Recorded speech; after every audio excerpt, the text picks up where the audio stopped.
a Titanic Theory that is 1, 2, 3 and a bit pages long. Let me read it to you. Now, in order to follow this theory, you need a good idea of how the movie goes. In the 1990s, a group of scientists is excavating the wreckage of Titanic, a massive passenger ship that crashed 85 years before. During their search, they found the drawing of a lady named Rose wearing a necklace that contains a massive diamond called the Heart of the Ocean. And as luck as it is, she is still alive and still can tell them the story of Titanic's cursed voyage. From there, most of the movie just goes down to Rose telling the rest of her tale of how she boarded the Titanic with her rich fiancé Cal, who is just the worst human being, and how she wanted to end a relationship with him by jumping overboard to kill herself. As she is about to do it, she is spotted by Jack, a poor third-class passenger who's only on the Titanic because he won a ticket over a poker game. Jack is charming enough that makes Rose not want to die, and it doesn't take long for her to realize that she likes Jack's illustrations below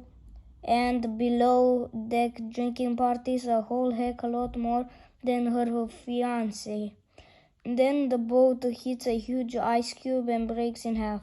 There aren't enough lifeboats for everybody, so Rose ends up floating on a piece of debris while Jack chills out in the water, literally. It turns out submerging yourself in icy water is bad for you, so Jack freezes to death while Rose is rescued when one of the lifeboats turns around and picks her up. At the end of the movie, she dumps the Heart of the Ocean back into the sea, because it's a symbol or something for her love for Jack, and then she dies because she's real old. Here starts the theory. So an example, Jack predicts Rose's death before he dies. He predicts that she will die at old age in her bed, and that happened. If you don't believe me, here's another. The first thing that Jack says when he discovers Rose dangling over the edge is, I remember when I was a child, I would go fishing with my dad in Lake Wasora. This conversation between Jack and Rose was taking place in 1912, April 1912. Lake Wasora was a project that started in 1915 and 1917. How would they know about a lake that didn't exist yet? Don't believe me again? Here's another. Here Jack was talking about Santa Monica Pier. We will go on the roller coaster until we throw up.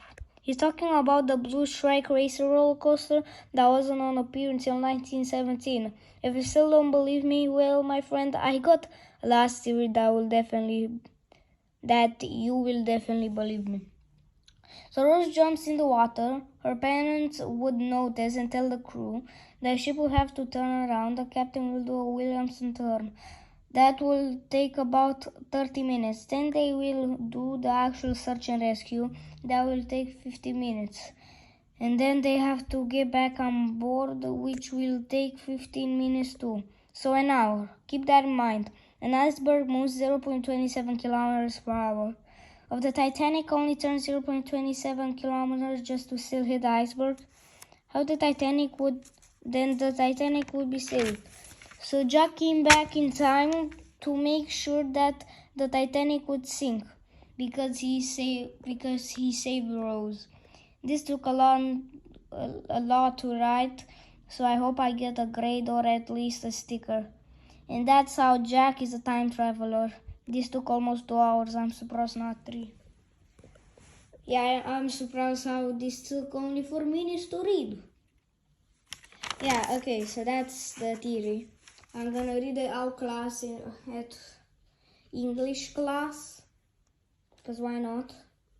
I have a Wednesday. I'll tell you how it goes. I'll give you an update then. Yeah, bye.